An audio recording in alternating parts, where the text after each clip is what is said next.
Պարոն Հարությունյան, ինչպես եք վերաբերվում վերջին իրադարձություններին, մասնավորապես հոկտեմբերի 20-ին Գյումրիում տեղի ունեցած ձերբակալություններին, գիտեք, որ անհամաչափ ուժ կիրառվեց ոստիկանների կողմից, իշխանությունը ինչ փորձեց սրանով ցույց տալ ժողովրդին։ Տեսեք, կարծես թե տպավորություն է, որ իշխանությունը փորձեց ցույց տալ, որ բոլոր բողոքի ձայն արարդայդողներին տվյալ դեպքում հնարավոր է նման հետևանքներ տեղի ունենալ։ Եվ վատն այն է, որ կան անձիկ կալանավորվածների մեջ, որոնք որևէ գործողություն չեն կատարել եւ դրա հետևանքով հիմա կալանք են կրում։ Այսինքն, այս պարագայում տեսեք, մենք չպետք է դիտենք այն համատեքստում, որ որևէ անձ որևէ գործողություն չի կատարել։ Ես միշտ կողմ եմ, որ յուրաքանչյուր անձ կրի իր կատարած գործողությունների հետևանքները։ Այսինքն, բերեք չբացառենք, որ որոշակի անձանց դեպքում, մեկ կամ երկու դեպքում հնարավոր է կալանավորումը հիմնավոր է, բայց դա չի կարող տարածվել բոլորի վրա, այսինքն մի անձի կատարած գործողության հետևանքով տասնյակները չպետք է տուժեն։ Այս պարագայում մենք տեսնում ենք, որ այն քաղաքացիներ, ովքեր ուղղակի կանգնած են եղել եւ որոնց վերաբերյալ հստակ ապացույցներ կա, տեսակցություններով հստակ ֆիքսվել է, որ անձը որևէ գործողություն չի կատարել, իրեն նույնպես վերագրվում են նույն հանցանքի կատարողը եւ այն անձը, ով որ ակտիվ գործողություն է կանում, օրինակի համար խփում է ոստիկանին, նույն մեղքն են վերագրում։ Եվ այս պարագայում իշքանով է հիմնավոր դա եւ իշքանով է պատճառաբան։ Այսինքն տպավորությունն է ստեղծվում, որ իշխանություն ցանկանում էր հնարավորինս շատ մարդկանց կալանավորել կամ տնային կալանքի դեր որոշակի սահմաններ, որ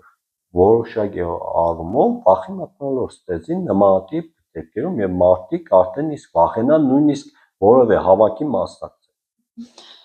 Պարոն Հարությունյան, դուք որպես իրավաբան այստեղ տեսնում եք այդ քաղաքական բաղադրիչի տարը, այստեղ քաղաքական հետապնդում են շատերը որակում,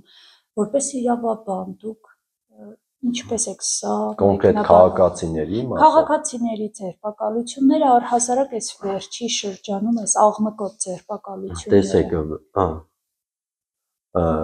կոնկրետ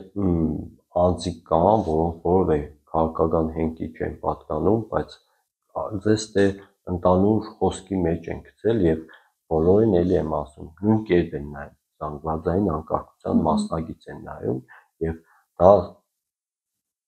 եւ կարելի է գնահատել եւ քաղաքական եւ այնքանով որքան որ տարանջատված չէ։ Բոլորի մեղադրանքները նույնական են, բոլորի դեպքում ապացույցները նույնական են, այսինքն բոլորի դեպքում մի ոստիկան ընդամենը ցուցմունք է տալիս եւ դա բավարար է դադարն են եղել կալանքը տալու համար եւ այստեղ մասնավորություն չի կատարում, թե տեսնենք կոնկրետ այս գործողությունը կատարել է անձը թե չի կատարել, նոր նրան հանրային քրեական հետապնդում սկսենք առանց որևէ լուրջ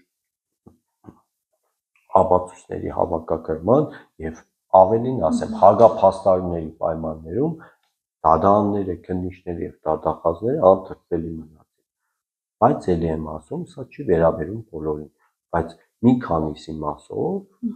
որոնց մեջ նաեւ ինվեստորներն են, ես կարող եմ ասել, որ ամբողջությամբ անհիմն է եւ քրեական հետապնդումը եւ առավել եւս կալանք որպես խափանման միջոց ընտրելու որոշումները։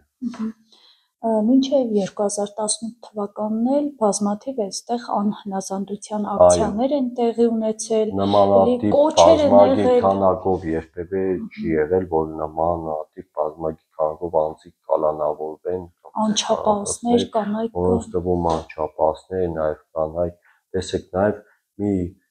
միջնորդության քննության ժամանակ հենց դա էր խաղում կատարվում քննիչի կողմից, որ անձը կատարել է կոչեր, որ ԿՓ-ն պետք է հեռանա կամ Նիկոլ առանց Նիկոլ Հայաստան, այս բովանդակության ես դա ասում եմ, որ տեսեք, կարող եք համաձայն լինել այդ կոչի հետ կամ չլինել, դա կապ չունի, բայց դա չի կարելի դիտել որպես կոչ զանգվածային անկարգության, որովհետև 18 թվականին massական բոլորը ասում էին մեր սեժին եւ դա նույն բովանդակությունն է, որ դիտում ես եւ դա կոչ որպես զանգվածային անկարգության չի կարող դիտել, բայց այս պարագայում կարծես թե իրենք հիմնավորում են իրենց փաստարկները դրանով, որ եթե բղավում ես եւ քաղաքական ինչ-որ կոճեր ես անում, դա զանգվածային անկարգության տարրեր է պարունակում։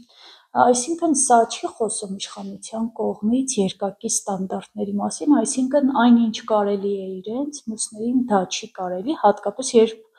մյուսները ունեն ընդդիմադիր կեցվածք, Այո, քննադատում եթե են նայում ենք համաչափության առումով նմանատիպ դեպքերում այլ անձանց դեպքում ավելի ծանր հանցագործություններ կատարողների դեպքում նման կերպ չեն վարվում, իսկ այս անձանց դեպքում այն որ ասում է եւ անմեղ մեղավոր չնայելով բոլորին միանշանակ վերաբերվել է, իհարկե սա որոշակիորեն իշխանության կողմից իմ դիտարկմամբ քաղաքական ճնշում նաև կար իրավապահ մարմինների գործողությունների վրա, որ հնարավորին է շատ մարդ կալանավորվի։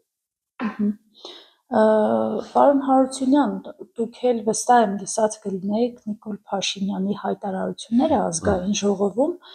թեպետ ես մի քանիսը առանձնացնեմ, որը լուրջ քննադատությունների առիթ է դարձել, երբ Նիկոլ Փաշինյանը ասում է կպառկեցնենք ասֆալտին, թաթիկները կջարդենք եւ այլն, վերջին շրջանում գիտենք նաեւ Վարդան Ղուկասյանի համար է ասել, որ հանրային դաշտից եւ քաղաքական դաշտից պետք է դուրս շպրտվի։ Արդյոք ձեր փաստաբանական համայնքը այստեղ չի տեսնում հանցանքի տարրեր, որովհետեւ մենք տեսնում ենք, որ մարդուն հայտարարության համար կարող են կալանքի տանել, այդտեղ տեսնել հանցագազմ, բայց երբ որ այդտեղ բացահայտ Նիկոլ Փաշինյանը անվանական, հասցեական, ուղիղ, այսպես հնչեցնում է այդ սպառնալիքը, ինչու սա քննության առարկա չի դառնում։ Տեսեք, քննության առարկա դառնալու համար դա հրաբարակային է եւ այդ նույն իրավապահ մարմինները պետք է քննության առարկա դարձնեն։ Եվ մենք պետք է տարբերենք քաղաքական հայտարարությունները եւ իրական սպառնալիքները, որոնք նախատեսված են քերական օրենսգրքով։ Այստեղ հենց հարցը կայանում է նրանում, որ երբ որ դա իշխանության ներկայացուցիչներն են անում, որևէ հետևանք չի ստանում։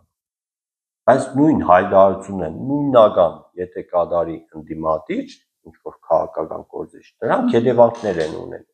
Հենց սա է խնդիրը, երբ որ իրավապահ մարմինները տարբերակված մոտեցում են ցուցաբերում նույնական դեպքերի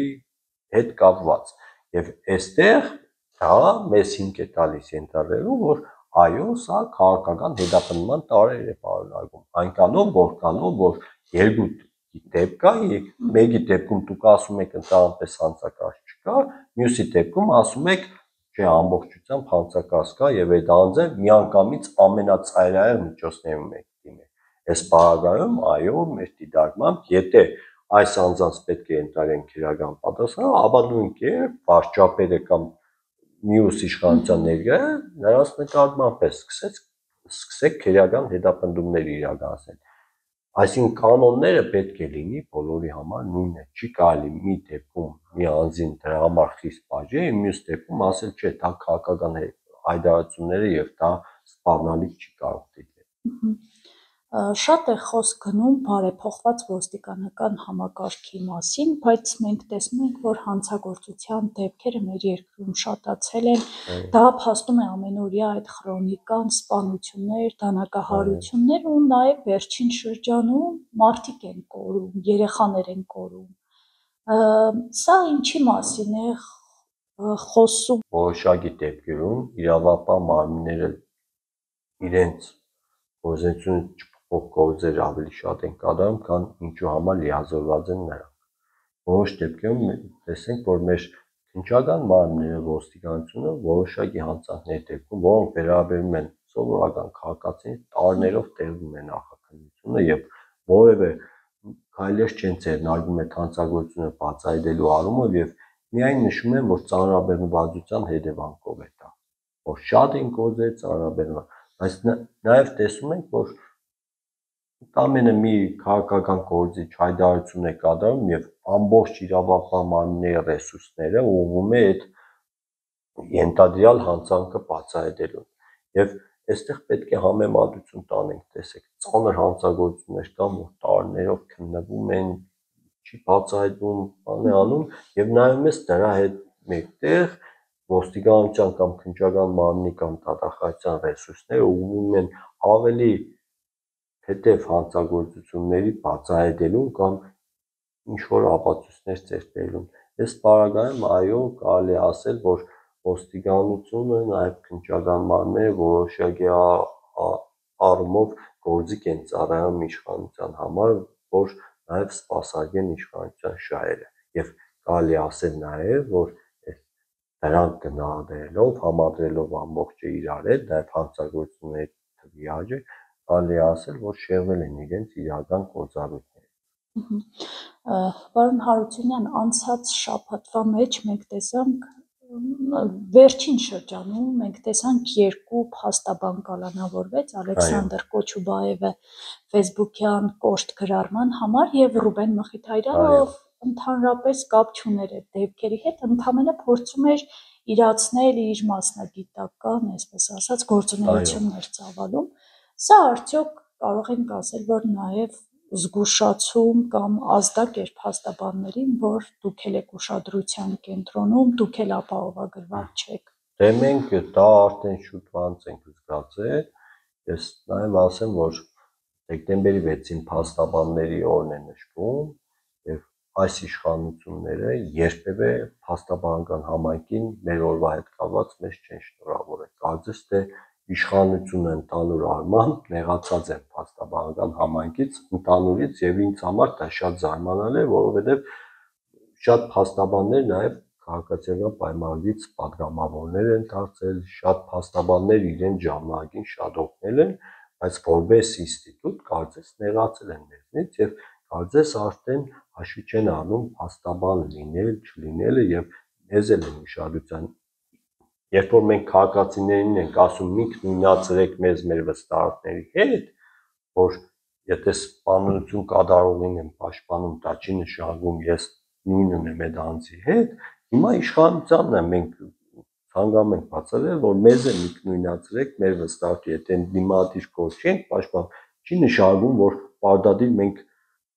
այդ գծի մեջ ենք կամ ընդդիմադիր հայացքներ ունենք կամ մենք մեր մասնագիտական պարտականություն ենք անում։